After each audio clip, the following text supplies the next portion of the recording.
Greetings, Minecrafters, and welcome to another exciting Minecraft discussion on all things well-being. My name is Dr. Kimberly Quinn, and I am here to, I guess, be your entertainment for today, especially given the topic. Because remember, Minecraft is all about controlling our thoughts. Thoughts come first, feelings come second, and action or behavior first. And when we manage the cabeza, we walk around feeling generally happy, maybe even joyful, much if not most of the time. So today's discussion is on lighten up. And I actually didn't do this on purpose. You might think I did, but I really didn't.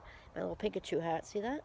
I get lots of compliments on this actually at Champlain. So we've definitely got a problem of, over seriousness in the States, I'd say. Definitely some over seriousness. And that was before the Rona. I don't think we can really blame the Rona.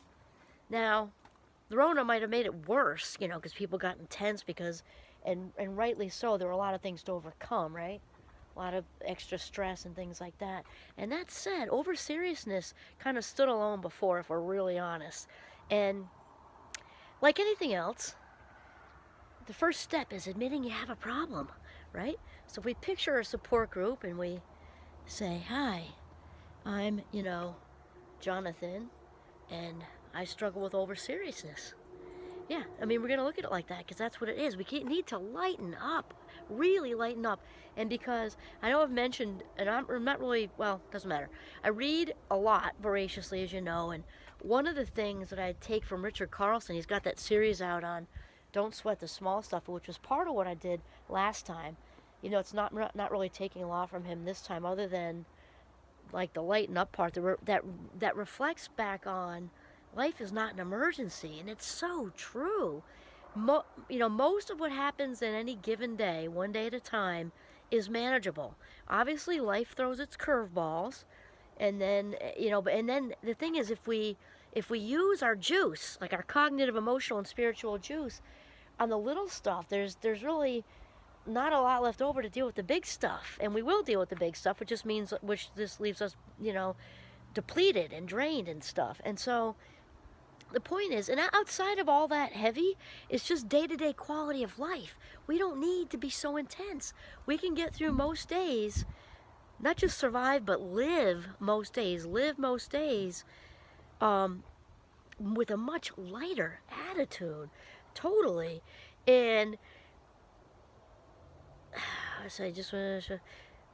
Okay, so we get uptight about all kinds. I made a couple of notes here. This I can pretty much this just rolls right out of me because I'm good at lightening up, actually. And I wish I had my noses with little glasses. I handed those out yesterday in Minecraft, and I was looking for one right before starting this video, but I left them all in my office. Those little noses with the glasses and the mustache? I had a combined like 40-ish students walking around campus with those yesterday. It's a great lighten up message because we were working on mindset. That was our chat for the day, is mindset, growth mindset, and bringing play in and just being lighter. So let's just think of the things in the day that get us irritated. We go into work and like we have traffic. I mean, not as much of a deal in Vermont. We have your occasional cow crossing. Not that we can't get a little rageful when it's like, we're on cow 9 and there's like 30 to go because we're like, let's go. But, it's not necessary. And then we get to work and there's a meeting and somebody's 5 minutes late, and she's always 5 minutes late. And that's annoying because we're on time and we get worked up about it. We sit there thinking about it through the entire meeting of how rude and arrogant she is for being late. And we just kind of harbor that, and there goes our life minutes down the drain. Or we're 5 minutes late. We're not usually late. We think everybody's looking at us, and oh no, I'm late. And then I get out of bed and run a nylon after I put them on, and then I stub my toe, and then we get all uptight, and then we get home, and we forgot to take out the chicken, or we did take out the chicken, and then we overcooked the chicken because we got wrapped up in a Netflix binge on our phone while we were waiting, and then, oh no, I overcooked the chicken and now it's dry. Who cares? None of it is just really that important. And so a lot of it comes down to expectations. This is actually a very easy video for me to do. I'll tell you why. We're talking about the expectations. One of the advantages, because there are positives to most things, right? And one of the positives and advantages to growing up in, oh, look at the goats. I put the pumpkins in there because, they're all done now. They're having like a little like feast. Yeah, there we go. So one of the positives slash advantages to being the proud prodigy of two alcoholic parents is that I learned not to have expectations. Like really early on, I just didn't have expectations. I'm being serious about this because it's just true. So things were sort of naturally half full for me, and this works with the topic we're talking about, which is lighten up. If we can set an intention. I set an intention every single day of my life. And truthfully, I wake up and, I do my thank you thing out the window. When my feet touch the ground, I say thank you again. And that's in reference to body working, spine working, all of that. Gratitude journal, tea, all that is less than 15 minutes. I save the intention for when I'm in the Jeep because then I can fully focus. If they get up and I got to feed the dog and all that stuff. Giovanni's right there. When I'm in the Jeep, I am alone. I can set my intention. I literally put my hand over my heart, like so, and I set an intention for the day. And if this is one thing that's tough for you, suffering or struggling with over seriousness, and you really want to lighten up, you can set an intention for the day and maybe keep this, roll it over each day. You gotta say it over and over though. Like each day, it has to be its own intention. Say, today I intend, when you wake up, to not have expectations, any expectations, not a one. I guarantee you will have a lighter, happier day. So here's what I'm talking about. I'm talking about little expectations. I'm not going to expect that my ride into work will be smooth.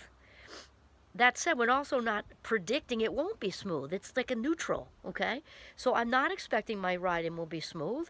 Might be snow, might be rain, might be a cow crossing, you don't know. Stranger things have happened wherever you are. Or there might be a fender bender, who knows. We're not predicting that it will happen. We're just not expecting for it to be smooth sailing. It's just, again, neutral. Then you get to work and there's a meeting and just having the expectation that it's going to end on time. We all know that doesn't always happen. And that somebody won't irritate you, because that certainly happens, right? And to expect that, you're going to have exactly what you want for lunch, whatever, all the little stuff that happens in the day, right?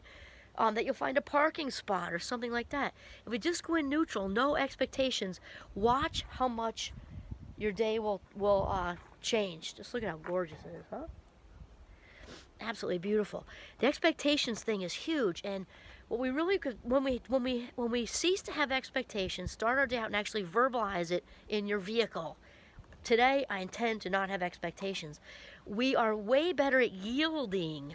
Yeah, I'm really good at it because I grew up that way. I'm like the pivot queen because I grew up in a lot of chaos. Though that was very, very hard at the time. Again, positives come out of the yuck, right? The blessing that messes, they say. So I'm like fast on my feet, like that, in with the metaphor also of emotionally, spiritually, cognitively shifting. And so, my best friend from growing up, or now called my rooftop friend after that 7 Days article, she's been saying to me forever, if there is a challenging situation with a person, it can be anywhere on the scale of challenging. It can be like that person who was 5 minutes late to the meeting, all the way to they said something not so good, all the way to a more intense something. Change your dance. Change your dance. Learn to shift and change your dance and lighten up. Lighten up, because when we lighten up, our day is going to be that much better. And like we've been saying, our life minutes are so valuable. We don't want them going down the rabbit hole, by having this intense, serious face, and we're all locked into being a professional and have fun, play, let your inner child out to play, at home, at work, everywhere. I tell you, I did a very wonderful podcast yesterday with my friend Jared from Champlain, and of course I knew he was going to be enjoyable and animated. I already knew that. He and I are very kindred spirits, and it kind of went a whole different direction, but he really landed kind of in this place. He didn't say lighten up per se, but he was talking about the importance of playing and being goofy and fun and bringing that right into work. And, especially at work, and just because your inner child, your authentic self plays. Your authentic self plays. When we get wrapped up into all the falsity, I've got to be a professional with my professional, serious face. No, when we have fun, when we lighten up and we we allow the authentic self to play and do her or his or their thing, everybody around you enjoys their day more. Why? Because you shook the professional face and you allowed yourself to be more relatable and approachable. You know, especially any of the managers, anybody who's like in a leadership power position, this is at least, if not more, important for you. Because in the end, we're all people, right? You might have a different title, you might have like one of those little like triangular nameplates on your desk, or maybe a big sign on your door, or, you know, business cards. And I threw mine out, to be honest with you. Who cares? And in the end, we're all just people, and people want to relate to other people. People want to be seen and heard. I don't care how much money you have. I don't care what your title is. I don't care what your business cards say. I don't care how much your power suit costs or whatever it is you wear to work costs. It doesn't matter, because in the end, it's all about relatability and authenticity. And if we do our part, those of us Minecrafters who are on the track to authenticity, if we do our part to lighten up just this much, have a little fun, you know, wear that nose with the glasses and the mustache. I was walking around campus with that yesterday. You wouldn't believe the smiles. Lighten it up. Be a trendsetter, because it'll lighten up other people and make everyone around you make their day better and be happier. And that will reflect back on you. Yay, lighten up, because majority of each day doesn't need to be so serious. Awesome. Especially looking at goats. Like, how do you not look at goats and smile? I mean, really? Awesome. Eating leftover pumpkins. Okay, lighten up. This is Kimberly Quinn signing off from beautiful, chilly northern Vermont. Have a mindful, very light day.